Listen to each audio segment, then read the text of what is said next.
క్రీస్తునందు ప్రియమైన దేవుని బిడ్డలారా, మీ అందరికీ ప్రభు అయిన యేసుక్రీస్తు పరిశుద్ధ నామంలో మీ అందరికీ వందనాలు, శుభములు తెలియజేస్తున్నాను. ఈరోజు దేవుని నూతన కృపా వాగ్దానాన్ని మనం అందరం కూడా ధ్యానించుకుందాం. ఆదికాండము 12వ అధ్యాయము 2వ వాక్యములో దేవుడు అబ్రహామును పిలిచి విధంగా వాగ్దానం చేస్తూ ఉన్నాడు.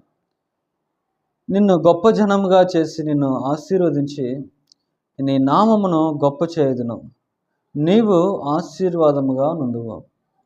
నేటి వాగ్దానం ఏంటి అంటే, నీవు ఆశీర్వాదముగా ఉండువు, నీవు ఆశీర్వాదంగా ఉంటావు అని దేవుడు అబ్రహామును పిలిచి విధంగా తెలియజేస్తున్నాడు. జలప్రలయం తర్వాత మరి ఈ లోకములో అలాగే మరి అతిక్రమములు పాపములు ఎక్కువైపోతున్నప్పటికీ మరి దేవుడు తన జనాంగమును ఏర్పరచుటకు దేవుడు అబ్రహామును పిలిచి ప్రత్యేకపరిచి దేవుడు అబ్రహాముతో ఈ విధంగా మాట్లాడుతూ ఉన్నాడు.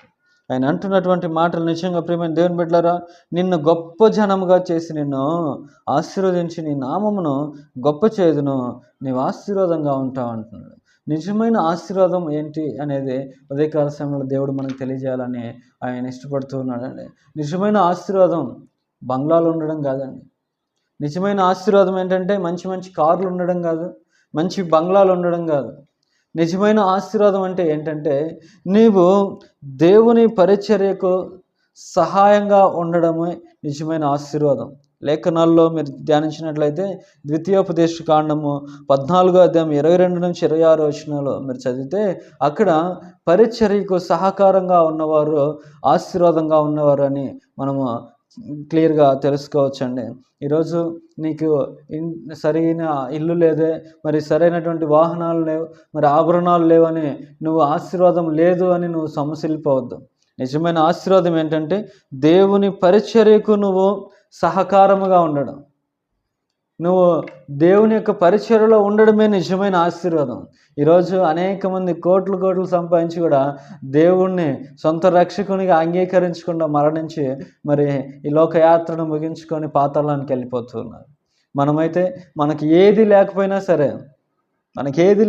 సరే మన దేవుడు మనకున్నాడు, అదే నిజమైన ఆశీర్వాదం. దేవునికి స్తోత్రం కలుగును గాక.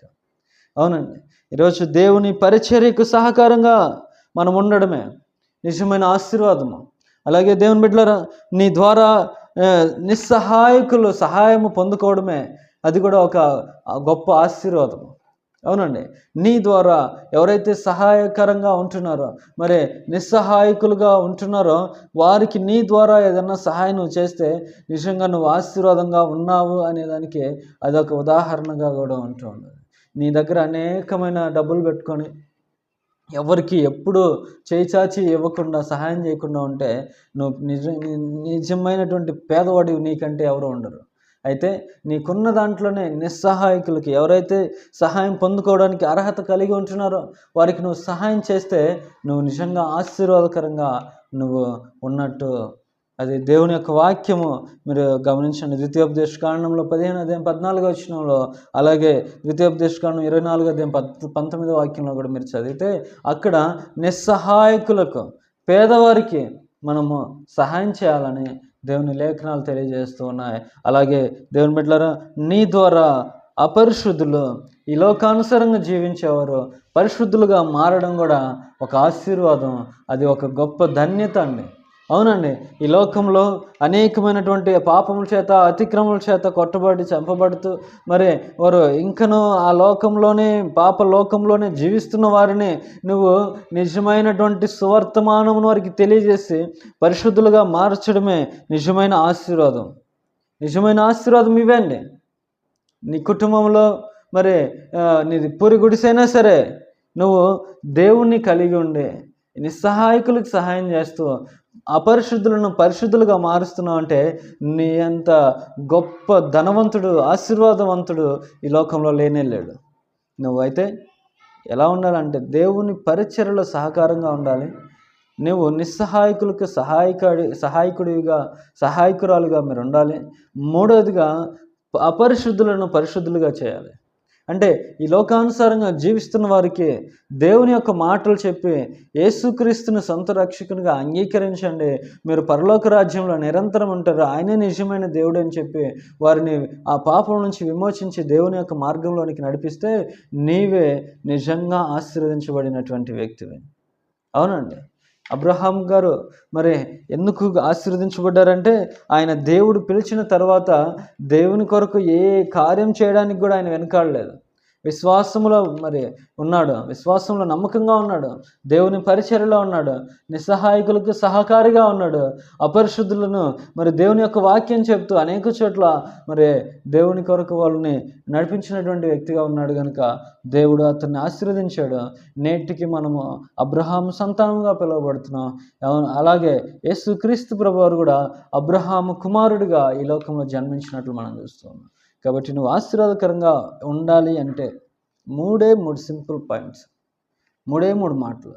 నువ్వు పరిచర్యలో సహకారంగా ఉండు, నువ్వు నిస్సహాయకులకు సహాయం చేయి, అపరిశుద్ధులు ఈ లోకానుసారంగా జీవిస్తున్న వారికి యేసుక్రీస్తు పరిచర్య చెప్పి వారిని యేసుక్రీస్తులోనికి మీరు నడిపించి వారు రక్షణ పొందుకునేలాగా చేస్తే నీవే ఆశీర్వదించబడినటువంటి వ్యక్తివే. ఈ లోకంలో నువ్వు ఏది లేదని నువ్వు బాధపడద్దు, కానీ పరలోకంలో నీకు గొప్ప కిరీటంను దేవుడు నీకు ఉంచి బలాదాసుడా అని నిన్ను అంటాడు. అట్టి భాగ్యం నీకు రావాలంటే దేవుని కొరకు నువ్వు జీవించు, పరిచర్యలో ఉండు, నిస్సహాయకులకు సహాయం చేయి, అపరిశుద్ధులను పరిశుద్ధులుగా చేయి. దేవుడు నిన్ను ఆశీర్వదిస్తాడు. ఎలా ఆశీర్వదిస్తాడంటే అబ్రహామును ఆశీర్వదించినట్లుగా నీ నామమును గొప్ప చేస్తానన్నాడు, నువ్వు ఆశీర్వాదంగా ఉంటానన్నాడు, నిన్ను గొప్ప జనంగా చేస్తానన్నాడు. దేవుడు నిన్ను అలా చేసి ఆశీర్వదించి దీవించునుగాక. ప్రార్థన చేసుకుందాం. మహాగణుడా, మహాపరిశుద్ధుడా, యేసయ్యా మీకు స్తోత్రాలు, వందనాలు చెల్లిస్తున్నాం తండ్రి. అబ్రహాముతో మీరు ఇచ్చినటువంటి వాగ్దానాన్ని మీరు నెరవేర్చిన దేవుడు. నేటికి నైనా మేము అబ్రహాం సంతానంగా పిలువబడుతున్నాం. దేవా, ఈ మాటలు విన్నవారు ఒకవేళ ఎవరైనా రక్షణ లేకుండా అపరిశుద్ధులుగా ఉన్నట్లయితే ప్రభు పరిశుద్ధులుగా, శుద్ధులుగా మీరు మార్చండి. నీ బిడ్డలుగా వారసత్వమును పొందుకోవడానికి కృప చూపించండి. అప్పుడు నాయన వారు నిజంగా ఆశీర్వదించబడిన వారు అవుతారు. వారిని దీవించమని, ఆశీర్వదించమని అడుగుచున్నాం. ఒక మార్పు ఈ మాటల ద్వారా మీరు కలిగించి దేవుని బిడ్డలను మీ రాజ్యంలో నాయన వారసులు అవడానికి కృప చూపించమని, నీ బిడ్డలు అనేటటువంటి వారసత్వాన్ని భూమి మీద కూడా దయచేయమని యేసుక్రీస్తు పరిశుద్ధ నామములో అడుగుచున్నాం తండ్రి. ఆమేన్.